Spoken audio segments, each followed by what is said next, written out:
Okay. Welcome, everyone.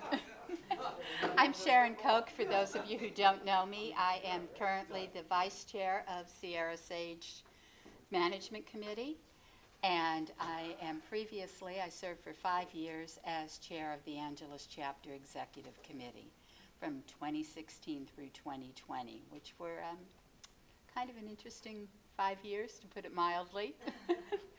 And I'm here tonight to remind you all that not only do we have an election coming up nationally in 2024, but we also have a very important election coming up now for the Sierra Club. And this Sierra Sage group is part of the Angeles Chapter. The Angeles Chapter encompasses all Sierra Club members in both Los Angeles and Orange counties. We will be having an election for the at-large representatives to the Angeles Chapter Election Executive Committee, as well as the election for Sierra Sage Management Committee members. This is going to start on October the 2nd, and it's going to run through November the 14th. You should all be receiving a ballot either in the mail if you voted previously by mail, or electronically if you voted online last year. And you should be getting that within the next week or so. I strongly urge you to be sure to vote, not only for the Angeles Chapter Executive Committee members, but also for the Management Committee members for Sierra Sage. We have 2 candidates who will be on the Sierra Sage ballot. Vicki Hazley, who is currently our chair, and she is off in Europe at the moment, and Christy Golden, who has agreed to also run for the Management Committee. We also have several other openings on the committee, so I would encourage some of you to consider writing in a candidate or 2 or 3. And one of the candidates that I would encourage you to write in is a young lady who is new to the Sierra Club, and we weren't able to conclude everything in time to get her on the ballot. Her name is Sarah Franco, and she represents the new generation that we would like to have become part of not only our management committee, but also the Sierra Club as a whole. So again, don't forget to vote. Please be sure to exercise your right to vote. We want everybody's voices to be heard. And we also would like to encourage all of you to volunteer to work with Sierra Sage. We have many opportunities for people to get involved. They can get involved with simple things like hospitality, not so simple things like program or communications. And there are many, many other opportunities for involvement. Talk to us. We'll be glad to hear from you.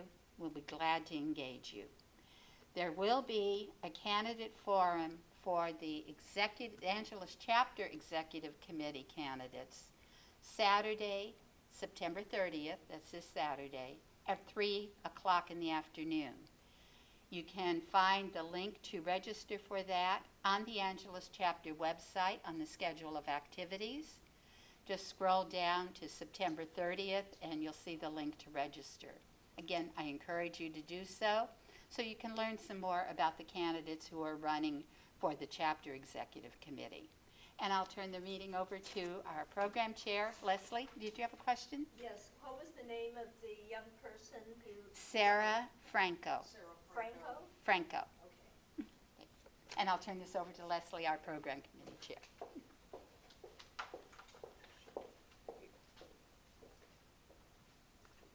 Thank you for being here tonight, and thank you for people watching on YouTube as well.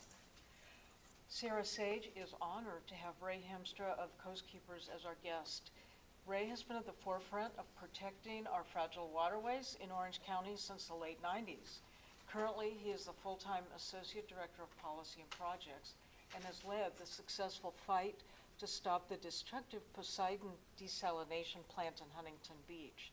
You may have seen Coastkeepers' wonderful Instagram showing hundreds of volunteers cleaning up trash on our local beaches.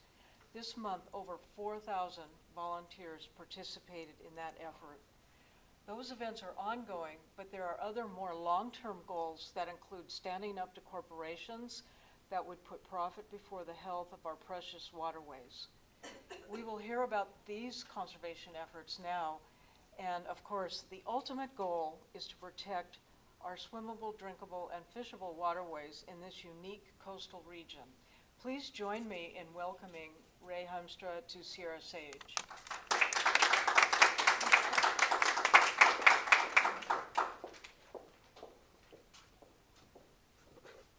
Well, welcome to everybody here in the room and online. I'm really honored to be here tonight, and thanks to everybody for setting this up and letting me talk about all the fun things I do at Coastkeeper. And then also I'm a very active Sierra Club member, so I'll be talking about that too. So if you want to. So start, as it was mentioned, I'm the Associate Director at Orange County Coastkeeper. I've been there since 1999, so it's been a long run and been a lot of fun. And during that time, I've been able to work on a very wide variety of projects, and I'm looking forward to talking about a lot of those tonight. So as was mentioned in that introduction, our mission statement involves fishable, swimmable, and drinkable water. And if that sounds familiar, that's because it's straight out of the Federal Clean Water Act. So all of our waters are supposed to be fishable, swimmable, and drinkable. And that's something that we really, really work hard to try to get to and maintain when we have it. So we do our work through what we call 5 of our pillars of work. So that's education, restoration, enforcement, advocacy, and research. So I'm going to talk a little bit about our programs in each of these. So next is our Coastkeeper programs. So this is our big programs. So Whales, that's our high school education program. And then Kids Ocean Day, Kids Care, that's kind of for younger kids. Environmental policy, I'm going to talk a lot about environmental policy today, and that's something the Sierra Club is really involved with too. Cleanup OC, that's our big cleanup program, so we do a lot of that. Eelgrass and oyster restoration, research and outreach, and then legal. I'm going to talk a little bit about legal right now because they don't have a separate slide. So we have 3 full-time attorneys, and our role is to enforce the Clean Water Act. One of the things that's unique about the Clean Water Act is if nobody else does their job at the local, regional, or federal level, then there's a provision that lets citizens sue under the Clean Water Act. And that's something that we've done a lot, not because we want to, but because there's just that much stuff going out there that's going on. An important case we're involved with right now is a case against a clay mine, and that actually went all the way to the Supreme Court, got kicked back. We completely won it, and then now with this recent Supreme Court decision on waters of the U.S., they're making another run at trying to stop that case. So, these are big, important works. It's not, every one of our stuff is important. But, when this could set precedent nationwide. So it's very, very important work. So our Whales program, as I mentioned, this is taking high school kids out on a watershed program. So they go to different areas of our watershed. They go upstream and they see where our water comes from. They go to the sewer treatment plant. They do restoration activities. And a lot of it is focused on STEM, science, technology, education, and math, to try to get kids involved in these careers. And there's a lot of those careers coming up. If you look in our water districts and things like that, a lot of people my age are retiring, and there's a lot of openings. We need a lot of talented people. Kids Ocean Day, this is a big event. This is that picture down there is actually just from recently in June. And that's about 1,500 kids, what that picture is. So what they do is there's an orientation beforehand where they learn about watershed issues. and then they come down to the beach and they do a trash pickup, and then they arrange this aerial art. And this really brings out, this is mostly focused on younger kids. And I can tell you some of the most heartwarming things I've ever heard were from kids at Kids Ocean Day. You know, one of the things is there was a kid that was standing on the paved walkway, and he turned to one of our people and said, "Can I walk on that?" And was pointing at the sand. You know, and that's another one, you know, was that, "I've never been here before. Do you think my dad can bring me here someday?" You know, and I said, "Yes, this is all yours. You can." So, you know, that type of stuff, it's amazing how many people just haven't even been to the beach. Eelgrass, so on our restoration program, we do restoration. It's mostly focused in Newport Bay at this time. So eelgrass is a very important habitat for our fish. It's a nursery, it's a source of food, it produces oxygen, it sequesters more carbon than the rainforest. It's really an important ecosystem, and it was gone in Upper Newport Bay. And through our work and cleaner water and a combination of things, we now have a lot more eelgrass than we used to have in the past, and that's super important. Along with that is Olympia oysters. So basically, as our staff has transitioned through, their interests in these wonderful biologists that we've had work for us come up with these ideas. So one was oyster restoration. We've now been doing that for a number of years, and we have successful oyster beds in Newport Bay. If you put these two together, then you get what's called a living shoreline. And this is part of our funding for this project. It's actually a research project and work done by the state of California. We need to come up with natural solutions to sea level rise and climate change and stuff like that. So the idea for this project was, will oysters and eelgrass work together and be able to adapt? So the oysters provide some natural armoring when you've got the sea level rise and erosion. And then it also provides a bed for the eelgrass to grow on, because if the water gets too deep, eelgrass needs sunlight and it can't grow. So this particular project's been going on for about 8 years now, and we're really seeing some results. This is long-term stuff. So again, it's really exciting for me, even though I'm not the biologist, to be part of these types of things. I looked at the final report for one of these for a grant, and I was reading it, and it was just amazing, all the master's students that were doing different little studies in this. And I was like, because I was just thinking of it as eelgrass and oysters. And there's people monitoring fish and water quality, and I mean, just so many different things. So we're really learning a lot from those. A big issue, this is both, has a political aspect and an ecosystem aspect. There is an invasive seaweed called Caulerpa plurifolia that was found in Newport Bay.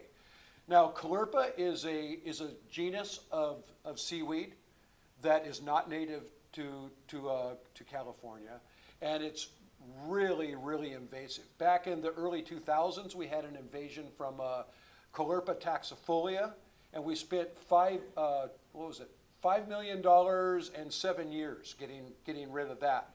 And it was only in 2 spots, but we eradicated it before it got loose and infested the entire coast. We ran into Caulerpa prolifera, which is a different species, in Newport Bay in 2021. We were actually out working with another environmental group. They were just using our boat. They had the divers in the water, and they came up and said, we found this stuff. So that sounded the alarm. The state reacted and got some funding out and did some initial eradication, but then the money ran out. So that kind of stopped for about a year. And we're actually, we're just in the part of some surveys to see if it's spread around. We're just kind of concerned. We're not quite sure where it's at. But we got an $800,000 grant, not for Coastkeeper, just for work on this species, that is just stuck in the bureaucracy. So one of the things we did was talk to our local assembly member, Connie Petrie-Norris, who helped get the message across that this money needs to get processed and used. And then the other thing we did is we worked with Connie and other legislators to pass a bill that the governor signed banning the entire genus of Caulerpa from California now. So it's a great aquarium plant. You know, you can't kill it, but it gets loose in the environment. So that was a big victory on our side, was working on getting that done. So this is an ongoing issue that we'll want to pay attention to. Another big focus of our work, and my work in particular, are marine protected areas. So California in 1999 passed a law called the Marine Life Protection Act. It took us until 2012 to enact a complete set of marine protected areas. There's over 126 marine protected areas statewide. This is just the South Coast area from Point Conception to the Mexican border. And this provides ecosystem protection, which is very important for our species. Part of Coastkeepers' work on this is our program called MPA Watch. This is a statewide program, so there's people that are trained and going out and doing monitoring all the way from the Oregon border to the Mexican border, all using the same protocol. And what we're looking at are human activities in our marine protected areas. What are people doing where? Because one of the things we found out when we were creating these marine protected areas is that everybody thought they knew what people were doing where, but there was no data. So this has helped create a data set that has been very useful going forward, helping our coastal cities and the state decide where to put resources. Resources are signs, enforcement personnel, boats, you name it. So what's going on right now, this is on the policy side of things, is a 10-year review. The way that Marine Life Protection Act was written is it wasn't just let's create these things and then they're done. You know, it's written in stone. They're actually adaptively managed. So they were completed and went into effect in 2012. In 2022, that was the 10-year trigger. So this year in 2023, there's been a whole series of meetings and public input by pretty much everybody on do we want more marine protected areas? Do we want less? You know, so there's every idea out there. For instance, in Laguna Beach, there is the city council wrote a letter that said, look, we like our marine protected area. We want it, leave it alone. There's groups of people there, and I like the idea of expanding that marine protected, that reserve a little bit. And that's going to go through a process where a petition where that gets requested and that'll be considered, and a whole bunch of, and then there's other folks out there that have literally said, hey, let's get rid of them completely. Or why don't we rotate it so we can go ahead and go fishing in the reserves every other year or something like that. So every possible idea is out there. So part of my work this year has really been trying to just let people know this process is happening and get your chance. So what have we seen from our marine protected areas? So what this chart shows right here, you can see the diamonds there, that in most places, our marine protected areas are working well. So we're actually seeing increased numbers of fish, increased biomass, increased diversity. Now, if you look up on the North Coast, you know, the North Coast is having a little bit different because with warming seas and climate change up there, they have taken a much bigger hit on the North Coast than the rest of us have. And, but the marine protected areas are working. This is another graph. That blue line, that is a control site just outside of the marine protected areas on the Channel Islands. That green light is within the marine protected areas. The good news is that both lines are going up. So, you know, whether it's inside or outside of a marine protected area, our oceans, you know, we're getting more fish, more species, all that type of stuff. But the MPAs, inside the MPAs, that's even more prominent. So another project that we work on, so this is another one of our research projects, is the Aliso Creek Berm Buddies project. So what this is a project to educate folks on the importance of a sand berm. And when you say that originally, people are like, what? A sand berm? You know, why would I care about that? Well, there's actually a really important reason. For one, it's its own important ecosystem. Organisms live in there. Also, it is the dividing line between a freshwater creek and the ocean. So why do you need an education program about a berm? Well, there's a lot of people that like to go there and dig out the berm and with shovels or whatever else. And when they release that water from the creek, it creates a standing wave that they're able to jump on and surf for a little while. So, that's fun for them, but it's not fun for all the species in the creek that get washed out and killed. And it's not fun for the species that are living in the berm that get washed out and killed. And then you've got, fact is, polluted creek water that's being released out into the ocean. And this is a very popular swimming beach. So you've got multiple issues with that. And so this is actually a poster that one of our staff did and presented at UCI and some other things on the data. So we're doing monitoring birds, humans, the berm, all that type of stuff. A very fascinating project. Like I said, you turn the scientists loose. I'm a geographer. I'm not a scientist. I just love seeing all the stuff that we can learn from this. Our Santa Ana River Mouth Monitoring Project. I want to highlight this because this is something the Sierra Club has been very involved with. I think many of you may know Penny Elia, and if you don't, she's an awesome advocate for our coasts. And she really kind of identified an issue down here where this area of the Santa Ana River mouth, the reason I got a map here is there's actually 4 different jurisdictions that cover all of this Santa Ana River mouth. And what happens when you have 4 different jurisdictions that are all in charge of something is that it's actually nobody's in charge of anything because everybody's pointing their finger and going, no, it's their job. And we also have 2 endangered species there. So there's a brochure back there on western snowy plovers and California least terns. So right next to that is the state's largest California least tern nesting site. So that's important. And then western snowy plovers live and forage and sometimes nest along the beach. So when you have people go down there and with their dogs and let them off leash, the dogs running around scares the birds. So we've actually developed a lot of data through this project that, again, what makes me happy is that it's being used. There right now, when we completed a report, I submitted that to the State Lands Commission, the Coastal Commission, City of Newport Beach, everybody else who's involved. And I got messages back right away from State Lands, for instance, saying, this is so timely. I'm glad we have this because we have a permit that's being considered in October. And we're going to use this data in our consideration on this permit. So it's one thing to do the science, it's another thing to see it go to work. And this particular project, I've never seen reports so eagerly awaited by people. It's been very, very nice. Cleanup OC, you heard a little bit about that earlier.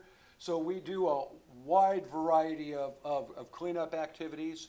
And again, we try to tie stuff into policy. There's actually a statewide trash policy that says there's not supposed to be any more trash in California waters by 2030. So ideally, our program is obsolete in a few years. I don't think it's going that way, considering how much trash we're picking up, but it's a lot. And then we just had Coastal Cleanup Day last weekend. Well, maybe some of you were involved with that huge event. Again, just like thousands of people participating and really reducing the amount of trash. Advocacy, the MS4 permit, this is the most important permit you've never heard of. So it's the municipal sanitary storm drain. That's why there's 4 S's. And what it basically governs is all of the dry weather runoff and everything else that goes into our creeks and our ocean. And basically there's not supposed to be any of it, but there is. So they need these permits, and there's efforts to reduce all that. So the new permits are due out. The San Diego Regional Board, which is where we're standing right now, is part of that. They're in the process of developing their draft permit. In North Orange County, the Santa Ana Regional Board, we're expecting their draft permit any day. So myself and our legal team and other folks are eagerly awaiting this because this is a very important permit. And this is something that, you know, it's not to knock anybody else, but this is very complex stuff. So this is where professional staff and attorneys and stuff like that come in helpful.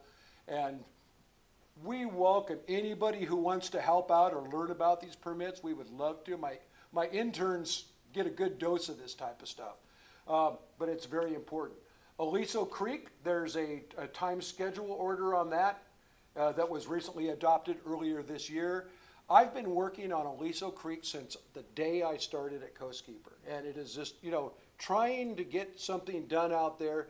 That place has more plans than maybe Newport Bay's right there. There is lots of plans, not a whole lot of action on that. So they've kind of, meaning the dischargers, the cities, the county, etc., have kind of backed themselves into a hole by not doing much. So this time schedule order that happened, that's really kind of the end of the line. So it's going to be very interesting to see what happens over the next 5 years, and we're going to be watching. So lots of other permits. The Orange County Environmental Cleanup Allocation Committee, my boss Gary Brown is on that. You may not be aware, but there's a 50-cent sales tax on all of our stuff that goes into this, and a good portion of that, hundreds of millions of dollars, goes to water quality issues. So this allocation committee helps do that. The Songs Decommissioning Community Engagement Panel, that's something else where the Sierra Club is very involved. So this group, Sierra Sage, has a task force, the San Onofre Task Force. Marnie Magda is on that. And she sits at those meetings of that and keeps up, because San Onofre may be down, but it's not out. And it's in the middle of being taken out. And boy, is that a process. And we still got a lot of nuclear waste sitting down there in what's kind of designed to be 20, maybe 50-year containers. And it doesn't look like it's going anywhere anytime soon. So that's another big issue. I can't go do anything without talking about ocean desalination. This is, you know, water is a huge issue, and your water districts and everything else, paying attention to that is super important, because they're spending, I'm going to have a couple slides on water stuff right now. But one of the things about ocean desalination is just like, it just seems so easy. You got a giant ocean out there. Why don't we just take the salt out of it and drink it? And the fact is we can, but it's really expensive, and it has a lot of environmental consequences. So how you do that and how you're going to pay for it and things like that have really serious consequences. And what I'm looking at on here, I have the Carlsbad desalination plant. Do you want to go ahead and, oh, there you go, thank you. So the Carlsbad desalination plant, which is actually that photo right there, that is the largest desalination plant in the Western Hemisphere. So it was built by a private company called Poseidon, and it was, they sell the water to the San Diego County Water Authority under a 30-year contract that guarantees that the San Diego County Water Authority has to buy all the water they produce, whether they need it or not, regardless of the price. And it is really, first of all, it's turned out for one side, great. It produces water. It produces about 10% of San Diego's water. But it's only about 10%. But wow, is it expensive. It's currently 2.5 times the price of imported water. So it has gotten so bad that San Diego has some of the highest water rates in the entire United States. And things have gotten, when that happens, you actually have 2 of the water districts of the San Diego County Water Authority, Rainbow and Fallbrook, are trying to leave. And the rest of them are so scared that they're going to leave, which will stick them with more of the bill, that they're now suing them for trying to leave. So if this is just a wonderful technology that's going to produce cheap, abundant water, we're not seeing it. And what it does is it produces very expensive water. and it's got pretty significant environmental impacts. And they were supposed to mitigate 60 acres of wetlands for this. They started in 2015, it's 2023. They still aren't even close to starting the mitigation yet. They're still in the planning phase. Santa Barbara desalination plant. This is a whole different entertaining story. So they actually built a desalination plant in the 80s, back way before we had state policies and stuff like that on how things should work. And because they were in a serious drought, and they fired it up, and it worked perfectly, and then it rained. So they turned it off, and they didn't use it for 20 years. And they sold all the parts. So because it was just that, it's that expensive and that much of a pain. So then it sat for 20 years. Well, then it got dry again. So then they went back and rebuilt it. By then the state had come up with new rules on how you're supposed to do this. But they said, oh, nope, we already have a permit from back that old 20-year old plant. And they got away with that. So they built their plant in Santa Barbara. Now that's a smaller, it's a much smaller than Poseidon. Poseidon's about 50 million gallons a day. The Santa Barbara plant's, down somewhere around like two or three. And so it does produce a supply about 30% of Santa Barbara's water. It's very expensive, but it's Santa Barbara. And so they got a lot of money, and they're paying a lot of money for water. The other thing, you want to see water conservation ordinances? Go to Santa Barbara, or actually anywhere on the Central Coast. They aren't fooling around. Yeah. And so, what they've done, that's one of the things. So I don't want to say that desalination is not going to be part of our future, because it is. It's just going to have a specific role. And that's where I get down to the last one, the Doheny desalination plant, down here in South Orange County. So this particular plant, as I kind of alluded to, the state developed a whole set of rules. If you're going to build a desalination plant, this is how you should do it.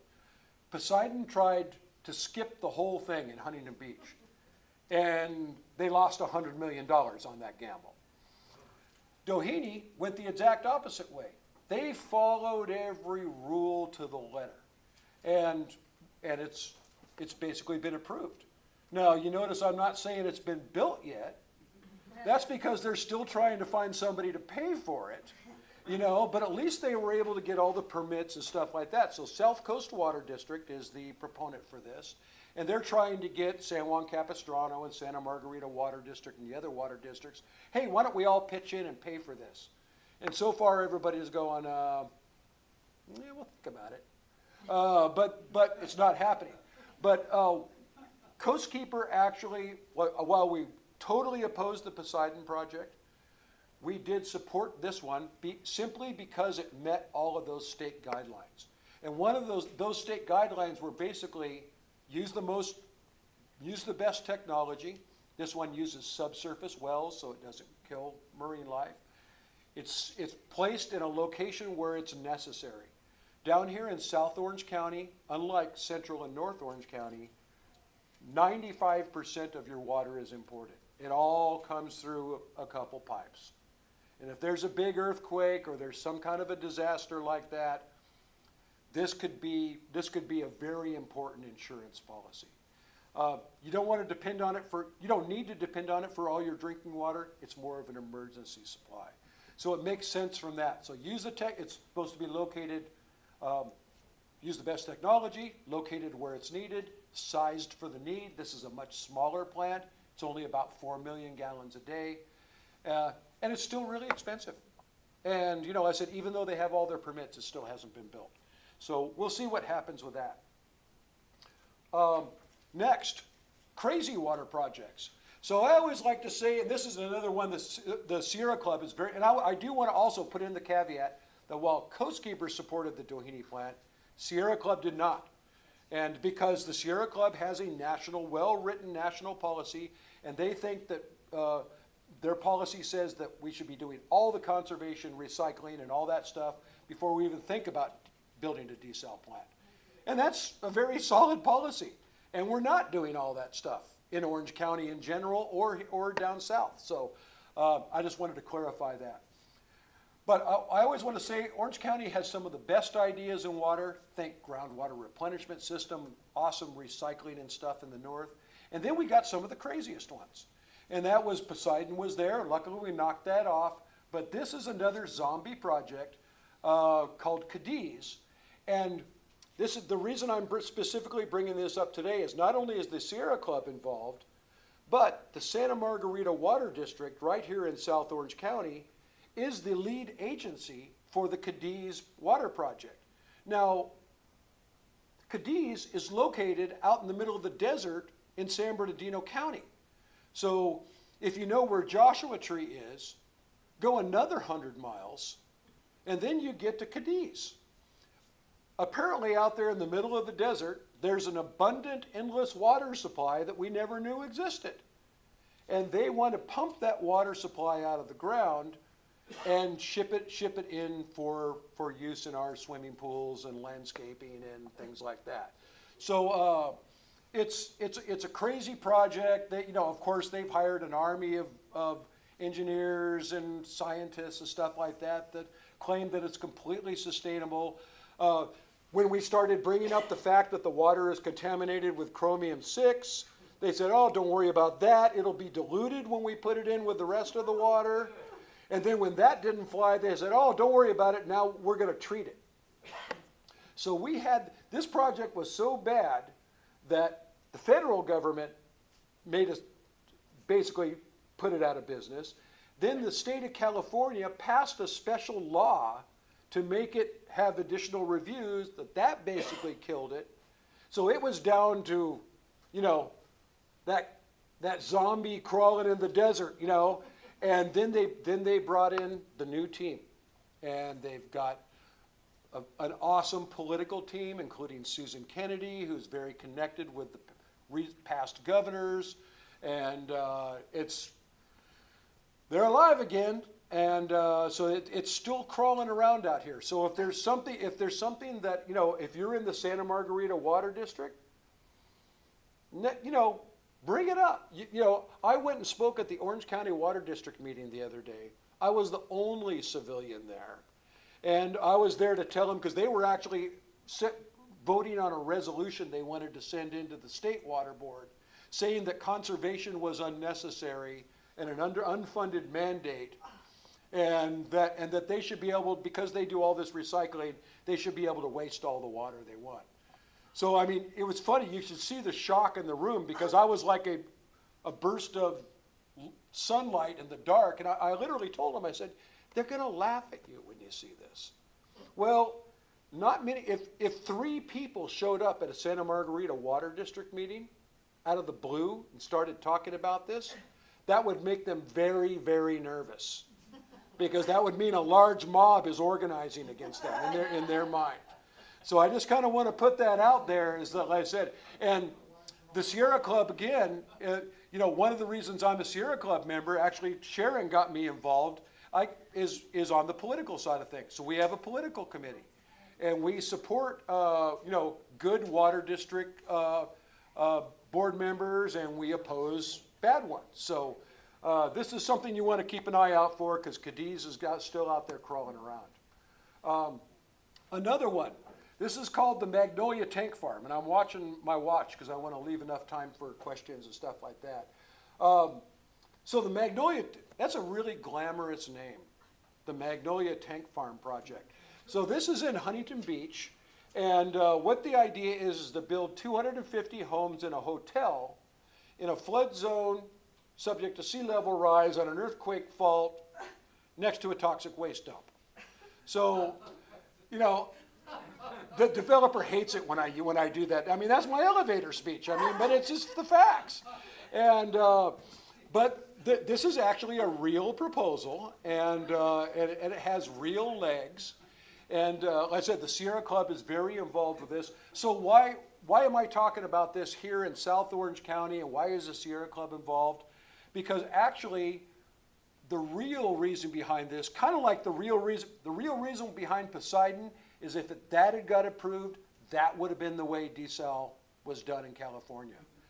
This violates the local coastal plan not only for the city of Huntington Beach, but it's in violation of this Coastal Commission's own sea level rise guidance. But what's happening is they're using homes, you know, the housing crisis and everything like that. California is so desperate for housing that even building $1 million homes next to a toxic waste dump is something we need to do. And so again, the developer for this, their name is Shopoff. They are nothing against them. But they are champion developers. They know how the game is played.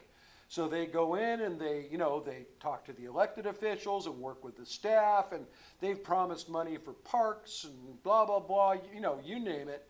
And so they actually have support from the city council, including a couple of our good friends. But it is what it is. So this is a very bad project. So I'm going to talk a little bit about some of the issues. So flooding. So this is just kind of a normal rainstorm event in the area. This particular part of Huntington Beach is very low lying and subject to flooding. So again, just building something there in the first place just doesn't make a lot of sense. They're constantly saying, well, there's thousands of tract homes around here. What about those people? It was built in the 60s. Actually, there wasn't a toxic waste dump at that time. There was an active dump site at that time. And people, we were going to build levees and everything would be fine. But this area is one of the most vulnerable of the entire state to sea level rise and already local flooding. So this is the tank farm property as it is right now. So it's being used as it's a 38-acre property. So it's being used for storage of a lot of these vans, which I used to say before the last storm that's probably the only useful thing for that, except for you look at the picture over on the right, and that was during the storm that came through in August, the tropical storm, and there were tales that it was going to drop 4 inches of rain. Luckily, I'm not complaining. It wasn't that bad, and we only got about 2 inches of rain here. A lot of those vans in the middle there are underwater. This was an insurance disaster. So it turns out it's not even a good, because I was thinking before, well, if it's going to flood, you can just drive all the vans out. But apparently not fast enough. So yeah, so again, this is just some current flooding. And then the other reason Sierra Club and Coastkeeper are involved with this is it's literally right next door to where the Poseidon plant was. And I'm going to walk over here a little bit. That was where the Poseidon plant was supposed to be. This is the tank farm. So this is a simulation that we had done for the Poseidon project that would show what sea level rise would look like under different scenarios during different time frames. So as you can see, with 4 foot of sea level rise and a 100-year storm, which we seem to be having like pretty regularly lately, the place is already either flooded or an island. And then you took 6.6 feet of sea level rise, it's completely underwater under a 100-year storm. So if you think about it, so you hear some other kind of stupid comments. It's like, well, it's 100-year storms don't happen that often. I don't want my house to be flooded once, And like I said, these 100-year storms seem to be coming a little more often than that. So I mean, so the short story is there was a hearing on this at the Coastal Commission, and they were very concerned about this. And the toxic waste dump, so that's a picture of the toxic waste dump right there. That's the entrance. And that trailer right there, that's parked in a neighborhood next to a person's home, I know, because they're having to monitor the air from that area, from the toxic waste dump, while they clean it up. Seems like every time they start cleanup, though, something goes wrong and they have to shut it down, and it's down for another year or so. Anyway, there was a hearing at the Coastal Commission, Sierra Club, Coastkeeper, lots of groups activated and went there, and we wanted it stopped. where it's at right now, it's actually the city is asking the Coastal Commission for a special exception to their own policy to let this project go forward. So the Coastal Commission doesn't like those kind of requests in the first place.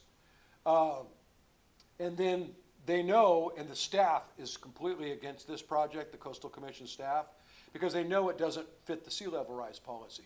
But the commissioners themselves were terrified because of all the pressure on housing. And again, politics really matters. There was a bill, and I'm not sure exactly where that's at, that was being worked on that people were so mad with the Coastal Commission that this bill would have exempted multifamily housing from any supervision from the Coastal Commission. And so they were, they knew that they were being watched. So basically, with the turnout in our presentation, and this is one of those things that this obviously doesn't make sense. The city actually volunteered, well, why don't we postpone a vote on this? You never saw a bigger smile of joy on the commissioners. I mean, they were so happy to punt on this action. But the problem is it's going to come back. So I sent a message into the Coastal Commission staff today to try to find out. There was a rumor that it might be back in November, but now I've heard it won't. They were on vacation, so I don't have them up, but I'll keep you updated on this. This is coming back. And we can't underestimate, like I said, the political acumen of this developer. For instance, they went up to Sacramento and circulated a letter and showed out a glossy brochure and got the signature of every one of our legislators in Orange County supporting it. Yeah. So, yeah. That's it. Do not underestimate them. So that's ASCON. So here's, like I said, I guess kind of the things why you should oppose that. And then thanks again for everybody online and here listening to me talk. And there's lots of volunteer opportunities. So pretty much everything that I talked about, even the policy stuff, if you thought, I've always wanted to get involved in hardcore environmental policy, and nobody ever does volunteer for that. But actually, we do have a good group. So the Sierra Club, Orange County Conservation Committee, of which I'm the chair, that's what we work on primarily as policy. Coastkeeper does. There's a number of different ways that you can do that. And so there's also our cleanup programs, our berm buddies, all of that stuff, all constantly need volunteer help. So with that, here's my contact information. And feel free to contact me about any of these or anything else, and I will be glad to ask that. So, does anybody have any questions? Yes, sir. With the decadal review coming up for the MPAs, where is the commercial fishing community on the operation of the MPAs? How do they feel about it now? It pretty much depends upon where you're at and who you're talking to. So on the North Coast, they want to see some big changes. And part of that is because there's been big environmental changes since that start. And the protected areas are in worse shape or just barely hanging in there from when they were created, but the areas outside are in even worse shape. So you've got literally people who are trying to feed their families or stuff like that want to see big changes and want to see, they're saying, look, it's not working, let's go ahead and open these up. In the South Coast, you've got a variety of different opinions. Urchins are a big money maker, and they're also a big problem in a lot of places. So there's people that would say, why don't we let us go in and do the urchin gathering and stuff like that. And this is especially, they want to do that in the Central Coast and some of that in the South. So there's a lot of different things. When I was sitting in a room with, I think it's Donna Hansen from Dana Point Sport Fishing, her thing was, look, we're fine the way it is, just leave it alone. We don't want any more, don't close down anymore, but, we're fine the way it is. So it really kind of depends upon the situation. And like I said, that is the entire reason for the decadal review is that, maybe in some places there could be some changes. Certainly, there's going to be a lot of these petitions for changes. And I know of at least 5 groups that want to expand marine protected areas. So it's not all, and then I know of at least 5 ideas for changing rules to let you go in and do different things, and those are a variety of things. So it's a very active situation right now. December 1st is not the deadline, but it's the first deadline if you want to request changes. So for instance, I'm working with a group out of Laguna. We're going to get a petition together, and we're going to turn that in, and then that'll go through the process by the Fish and Game Commission, and they'll decide whether there's enough evidence to expand this reserve or not. And I can guarantee you, there's going to be somebody who turns in a petition that says, why don't we start letting us do things in these reserves all over the place? So there's going to be a lot of different things there. So what I'm trying to do is, right now, with all this process is kind of unfolding, let people know that it's happening, and then inform you how you can participate when the next meetings come up. So we just had an important meeting in July. Before that, it was April and March. And the next important meetings are going to be in December and then early next year. And all of those, I'm going to be doing my best to broadcast those out everywhere.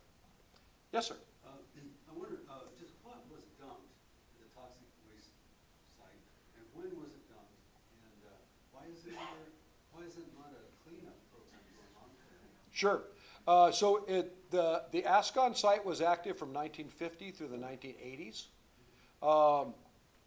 They dumped everything in there. So, Huntington Beach was a big oil town. Right. A lot of oil waste, a lot of stuff. There's a lot of, if you go, you could actually just search it, Ascon, and the department, it's the Department of Toxic Substances Control has taken it over. It is a state Superfund site, not a federal Superfund site.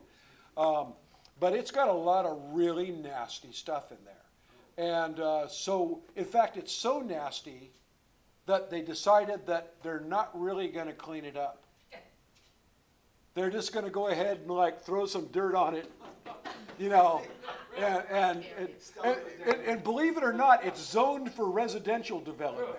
Okay, they haven't changed that zoning yet. So, but yeah, no, it's really nasty. So when they just started to do the stuff to cap it and stuff like that, a lot of fumes, dust. The neighbors went. Well, that's how that air testing cart ended up in front of somebody's house. It got so bad that the politicians stepped in and they shut it down for about 2 years. They recently restarted it. When I say recently, maybe 6 months ago, and they started doing some activities, and there were some other problems, so now they're not doing it again. And Sounds really like a mess. so, well, it gets worse. So, not only do they want to build some houses next to it, but because it's so close to the coast, that area is subject to sea level rise. And when you think of sea level rise, a lot of people think of water coming, in from the top, but it also raises the water table underneath. Yes. So the Department of Toxic Substances Control is actually, they recently released their sea level rise vulnerability, I forget the exact title, but it's okay, here's all the sites we're concerned about. And when it got released, I thought it was oh man, this is going to be a big read. It was 16 pages long. I was that's not much information. It's probably just a list of disasters, but but that's where we're at. So they're not going to dig it all up, haul it away, and it'll all be good. It's more let's just leave it alone and hope it doesn't go anywhere. Yes. I read about barrels of DDT off Santa Monica and places like that. Is Coastkeepers involved with any of the research on that or plans to do something about it? That's a tough one. So we're more coastal and inland stuff. So that's more offshore, and that's just a gigantic problem. You know, I mean, what do you do with drums, decaying drums that are in, you know, hundreds or thousands of feet of water? So we are not directly involved. I'm aware of the situation, and I'm not, to be honest, I'm not aware of any group that's like their thing that they're working on, other than, you know, the state and other stuff like that. So yeah, that's a whole nother problem. Yes? Ray, you mentioned one of the housing bills that's been before the legislature. One of the things that everyone here can do is Sierra Club California, our lobbying staff in Sacramento, comes out every year with a list of priority bills. And you can now, a number of the bills have passed, a number of the bills that we opposed passed also. They're sitting on the governor's desk right now waiting for a signature or a veto. You can go to the Sierra Club California website, see the list of priority bills, their status, and ask the governor to either veto them or to sign the ones that we supported. Yep, like I said, the Sierra Club is a big organization, so we have the statewide component. Sharon is on the statewide political committee.